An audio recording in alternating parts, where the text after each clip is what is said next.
ஓம் நமச்சிவாய. வணக்கம் நண்பர்களே, உங்கள் ஜோதிடர் தர்மராஜன். இன்று நாம் காண இருக்கும் தலைப்பு எதை பற்றி என்றால், 2026ஆம் ஆண்டு புத்தாண்டு ராசி பலன்கள் வரிசையிலே காலபுருஷ தத்துவப்படி 9வது ராசியான தனுசு ராசியை பற்றி இப்போ விரிவாக பார்க்கலாம். அதற்கு முன்னாடி நம்ம சேனலை இப்போ தான் நீங்கள் முதல் முறையாக பார்க்குறீங்க அப்படின்னா நம்ம சேனலை சப்ஸ்கிரைப் பண்ணுங்கள். கூடவே பெல் பட்டனையும் அழுத்துங்க. அப்போ தான் நான் போடுற ஒவ்வொரு வீடியோவும் உங்களுக்கு உடனுக்குடனாக வரும். வாங்க வீடியோக்குள்ளே போகலாம். பொதுவாக தனுசு ராசிக்காரங்களை பொறுத்த வரைக்கும் இந்த புத்தாண்டு பலன்கள் அப்படிங்கிறது உங்களுக்கு சிறப்பான முறையில் இருக்குது. ஏன்னா ராசிநாதன் குருவை பொறுத்த வரைக்கும் இந்த வருஷம் உங்களுக்கு உச்சம் அடைய போகிறாப்புல. அதாவது இது வரைக்குமே பார்த்தீங்கன்னா தனுசு ராசிக்காரங்களை பொறுத்த வரைக்கும் ராசிக்கு 7ஆம் இடத்துல குரு இருந்து ராசியை குரு பார்த்ததால கடந்த ஒரு வருட காலகட்டங்களாகவே பல பிரச்சனைகள்ல இருந்து கொஞ்சம் விடிவு பெறக்கூடிய அமைப்பு உங்களுக்கு ஏற்படுத்தி கொடுக்கும். ஏதோ ஒரு வழியில் பார்த்தீங்கன்னா உங்களுடைய லைஃப் அப்படிங்கிறது செட்டில் ஆகிருக்கும். அதாவது உங்களுக்கு இந்த 7.5 சனி அப்படிங்கிறது ஃபுல்லாக முடிஞ்சிடுச்சு. இப்போ உங்களுக்கு அர்த்தமாஸ்ட சனி அப்படிங்கிறது நடந்துட்டு இருக்கு கடந்த ஒரு வருட காலகட்டங்களாகவே. என்ன ஒரு விஷயம் அப்படின்னா 4ஆம் இடத்துல சனீஸ்வரர் இருக்கிறதுல உங்களுடைய சுகபோக வாழ்க்கை அப்படிங்கிறது கொஞ்சம் குறையும். கணவன் மனைவிக்குள்ள கொஞ்சம் நெருக்கம் அப்படிங்கிறது குறையும். அந்யூன்ய வாழ்க்கை அப்படிங்கிறது கொஞ்சம் குறையறதுக்கு வாய்ப்புகள் அதிகமாக உருவாகிட்டு இருந்திருக்கும். ஆனால் இந்த வருஷத்தை பொறுத்த வரைக்கும் குருவை பொறுத்த வரைக்கும் ஜூன் 2ஆம் தேதி 8ஆம் இடத்துல உச்சமடைகிறாப்புல கடக வீட்டில். ராசிநாதன் குரு உச்சம் அடைகிறது அப்படிங்கிறது உங்களுக்கு தான் இருக்கிற ராசியிலே உங்களுக்கு தான் சிறப்பான பலன்கள் ஏற்பட போகுதுன்னு சொல்றது. ராசிநாதன் குரு உச்சம் அடைகிறது அப்படிங்கும்போது அந்த குருவோடைய நேர் 7வது பார்வை அப்படிங்கும்போது ராசிக்கு 2ஆம் இடத்தை பார்க்குறாப்புல. அதாவது குடும்பஸ்தானம், தனஸ்தானம், வாக்குஸ்தானத்தை பார்க்கறதால குடும்ப வாழ்க்கை இல்லாத நபர்களுக்கு குடும்ப வாழ்க்கை சிறப்பான முறையில் ஏற்றம் ஏற்படும். நல்ல வருமானங்கள் ஏற்படும். தொழிலில் இருந்து வந்த பிரச்சனைகள் அப்படிங்கிறது குறையும். வேலையில் இருந்து வந்த பிரச்சனைகள் அப்படிங்கிறது குறையும். பல நபர்களுக்கு புதிய வேலை கிடைக்கிறது, பல நபர்கள் புதிய தொழில் தொடங்கிறது, இந்த மாதிரியான அமைப்பை ஏற்படுத்தி கொடுக்கும். அதாவது குரு 8ல் இருக்கிறதால திடீர் லாபம், திடீர் அதிர்ஷ்டம், பணப்புழக்கம் ஏற்படுறது, வங்கி கணக்கில் பார்த்தீங்கன்னா வருமானங்கள் அதிகமாக ஏற்படுறது, சேமிக்கக்கூடிய பழக்கம் அதிகமாக ஏற்படுறது, பணம் அதிகமாக சேர்த்து வைக்கக்கூடிய அமைப்பு இந்த வருஷம் உங்களுக்கு அதிகமாக ஏற்படும். ஏன்னா 8ஆம் இடத்துல குரு இருந்தாவே பார்த்தீங்கன்னா வங்கி கணக்கில் பணம் அப்படிங்கிறது மேலே மேலே சேர்ந்துக்கிட்டே இருக்கும் அப்படின்னு சொல்றது. அந்த குருவை பொறுத்த வரைக்கும் 5வது பார்வையை ராசிக்கு 12ஆம் இடத்தை பார்க்குறாப்புல. விரயஸ்தானத்தை பார்க்கறதால சுப விரய செலவு அப்படிங்கிறது நீங்கள் அதிகமாக இந்த வருஷம் பண்ணுவீங்க. வீண் விரய செலவு குறையும். சுப விரய செலவு அப்படிங்கிறது பார்த்தீங்கன்னா வீடு கட்டுறது, இடம் வாங்குறது, வண்டி வாகனங்கள் வாங்குறது, அசைய சொத்து வாங்குறது, இது போல விஷயங்கள் ஏற்படும். ஏன்னா அந்த குருவை பொறுத்த வரைக்கும் 9வது பார்வையை ராசிக்கு 4ஆம் இடத்தை பார்க்குறாப்புல.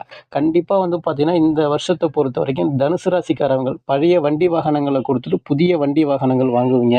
அதே போன்று புதுசாக வீடு கட்டுவீங்க, இல்லைன்னா இடம் வாங்குவீங்க. அதாவது 2 சக்கர வாகனமோ இல்லை 4 சக்கர வாகனமோ வாங்கக்கூடிய அமைப்பு பல நபர்களுக்கு ஏற்படும். அதாவது அக்டோபர் டு ஜனவரி காலகட்டத்தில் குரு அதிசாரத்தில் பாக்கியஸ்தானம் 9வது வீட்டில் சிம்ம வீட்டில் வக்ரம் அடைகிறாவில். அந்த குருவுடைய 9வது பார்வை ராசிக்கு 5ஆம் இடத்தை பார்க்கறதால புத்திர பாக்கியம் இல்லாத நபர்களுக்கு புத்திர பாக்கியம் சார்ந்த விஷயங்கள் ஏற்படும். பல நபர்களுக்கு ஆண் குழந்தை, ஆண் வாரிசு ஏற்படுறதுக்கு அதிகமான வாய்ப்புகள் உங்களுக்கு உருவாகும். அதாவது இந்த குருவை பொறுத்த வரைக்கும் பார்த்தீங்கன்னா 8ஆம் இடத்துல இருந்து தன்னுடைய பார்வை பலன் மூலமான நற்பலன்கள் அதிகமாக உங்களுக்கு ஏற்படுத்தி கொடுக்க போகுது அப்படின்னு சொல்றது. அதே போன்று தொழில் ஸ்தானத்தை பொறுத்த வரைக்கும் உங்களுக்கு சனீஸ்வரர் பார்த்துட்டு இருந்தாப்புல. இது வரைக்கும் தொழிலில் பிரச்சனை, போட்டி, பொறாமை, எதிரிகளுடைய தொல்லை அதிகமாக இருக்கிறது, பம்பு வழக்கு, கோர்ட்டு கேஸு, பஞ்சாயத்து, அசிங்கம், அவமானம், இது சார்ந்த விஷயங்கள் உங்களுக்கு அதிகமாக போயிட்டு இருக்கு அப்படின்னு சொல்றவங்களை பொறுத்த வரைக்கும் இந்த வருஷத்தை பொறுத்த வரைக்கும் தொழிலில் போட்டி பொறாமை அதிகமாக இருக்காது. பம்பு வழக்கு அப்படிங்கிறது பெருசாக உங்களுக்கு ஏற்படாது. தொழிலை பொறுத்த வரைக்கும் லாபத்தை நோக்கி செல்லக்கூடிய அமைப்பு உங்களுக்கு ஏற்படும். அதே போன்று அரசு பணிக்கு முயற்சி பண்ணக்கூடிய நபர்களை பொறுத்த வரைக்கும் இந்த வருஷம் அரசு பணிக்கு அதிகமாக செல்லக்கூடிய அமைப்பு தனுசு ராசிக்காரங்கள் அதிகமாக இருப்பாங்க அப்படின்னு கூட பொதுவாக சொல்லலாம். 9ஆம் இடத்துல டிசம்பர் 5ஆம் தேதி வரைக்குமே கேது இருக்கிறாப்புல. பூர்வீக சொத்துல பிரச்சனை, அங்காளி பங்காளிக்குள்ள பிரச்சனைகள் வர்றது, வாக்குவாதங்கள் வர்றது, இது போல விஷயங்கள் உங்களுக்கு ஏற்பட்டு தான் இருக்கும். இந்த டிசம்பருக்கு பிறகு அந்த பூர்வீக சொத்து சம்பந்தமான பிரச்சனைகள் குறையும். வம்பு வழக்குகள் அப்படிங்கிறது குறையறதுக்கு வாய்ப்புகள் உருவாகும்.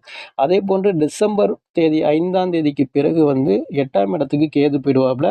2ஆம் இடத்துக்கு ராகு வந்துடுவாப்புல. அது ராகு கேது தோஷ அமைப்பை ஏற்படுத்திட்டு இருக்கிறதால வண்டி வாகனங்களில் போகும்போது பார்த்து கவனமாக போகிறது ரொம்ப நல்லது. 8ஆம் இடத்துல கேது வந்தாவே ஒரு சில விபத்துகளை உருவாக்குறது, வம்பு வழக்குகளை ஏற்படுத்துறது, அசிங்கம் அவமானத்தை ஏற்படுத்துறது, இது போல விஷயங்கள் ஏற்படும். பார்த்து ரொம்ப கவனமா இருங்க. 2ஆம் இடத்துல வந்து ராகு வர்றதால பேசக்கூடிய வார்த்தைகள் ரொம்ப கவனம். அதாவது ஏதாவது எடக்க மடக்கா பேசிடுவீங்க. அப்புறம் அசிங்கம், அவமானத்த ஃபேஸ் பண்றது, கை கட்டி பதில் சொல்லக்கூடிய அமைப்பை ஏற்படுத்தி கொடுக்கக்கூடிய அமைப்பு ஏற்படும். அதேபோன்று கடன், வம்பு வழக்கு அப்படிங்கிறது குறையறதுக்கு வாய்ப்புகள் உருவாகும். ஆல்ரெடி வந்து பார்த்தீங்கன்னா, சனியோட பார்வையில உங்களுக்கு அர்த்தமாஸ்டர் சனியில போயிட்டு இருக்கு. அதேபோன்று 8ஆம் இடத்துல குரு மறைஞ்சு இருக்கிறதால, உங்களுக்கு வந்து வருமானம் ஒரு பக்கம் ஏற்பட்டாலும், அங்கே கடன் பிரச்சனைகள் அப்படிங்கிறது அப்பப்போ வந்து போயிட்டு தான் இருக்கும். அந்த கடன் பிரச்சனைகளை முடிஞ்ச வரைக்கும் இந்த வருஷம் முற்றிலுமா குறைக்கிறதுக்கு முயற்சி பண்ணீங்கன்னா ரொம்ப நல்லது. அந்த அளவுக்கு நல்ல வருமானங்கள் அப்படிங்கிறது உங்களுக்கு ஏற்படும். பொதுவா இந்த தனுசு ராசிக்காரங்களை பொறுத்த வரைக்கும் வழிபட வேண்டிய தெய்வம் எது அப்படின்னு கேட்டீங்கன்னா, கும்பகோணம் அருகே உள்ள ஆலங்குடி குருஸ்தலம் சென்று வழிபாடு பண்ணிட்டு வந்தீங்க அப்படின்னா, இந்த வருஷத்தை பொறுத்த வரைக்கும் உங்களுக்கு சிறப்பான பலன்கள், நற்பலன்கள் அதிகமா ஏற்பட போகுது அப்படின்னு கூட பொதுவா சொல்லலாம். என்று கூறி மீண்டும் அடுத்த காணொளியில் உங்களை சந்திக்கின்றேன். நன்றி, வணக்கம். ஓம் நமச்சிவாய! வாழ்க வளமுடன்.